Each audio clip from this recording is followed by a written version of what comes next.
Have you ever wondered where the billions from opioid settlements are actually going? After years of legal battles, these funds were meant to address the addiction crisis that has devastated so many families and communities. But now that the settlements are in place, concerns are rising about whether this money is truly reaching those who need it most. Many families affected by the overdose crisis, along with recovery advocates and policy experts, fear that these funds might not be used as intended. Toni Torsch, a Maryland resident who lost her son Dan to an overdose, poignantly calls this blood money.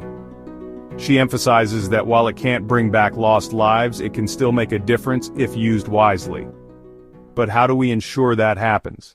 In a climate where federal funding for addiction services is decreasing and Medicaid budgets are being slashed, some worry that state legislators might divert settlement funds to fill budget gaps rather than aid those affected by the opioid epidemic. This fear is not unfounded. There are already reports of misallocated funds, such as money being spent on infrastructure projects and other unrelated expenses. The complexity of monitoring such a vast amount of money across multiple states adds another layer of difficulty.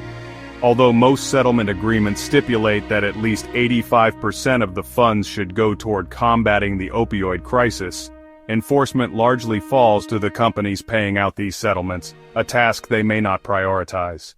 To combat potential misuse of funds, two advocacy groups have launched an innovative solution, a crowdsourced database designed to track how settlement money is spent.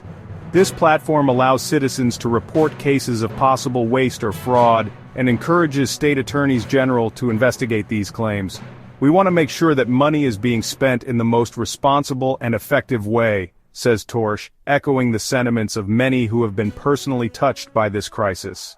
The database has already identified numerous questionable expenditures, such as $375,600 spent on a body scanner for a Michigan jail, funds originally meant for addiction recovery efforts. Such examples illustrate the ongoing struggle between bureaucratic priorities and community needs. Real-life stories like Torsch's remind us why vigilance is crucial. When she learned about misappropriated funds in her own county, she turned to her state's attorney general only to face bureaucratic runarounds. Her persistence underscores the importance of having accessible channels for raising concerns.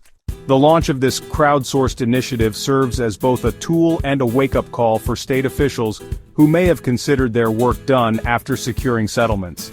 It urges them, and us, to reflect on whether we're truly honoring those who have suffered by ensuring these resources bring real change. As you think about this issue, consider this. How can we collectively advocate for better oversight? What role can each of us play in ensuring these funds fulfill their promise? The answers could shape not only policy but also countless lives still grappling with the impact of addiction.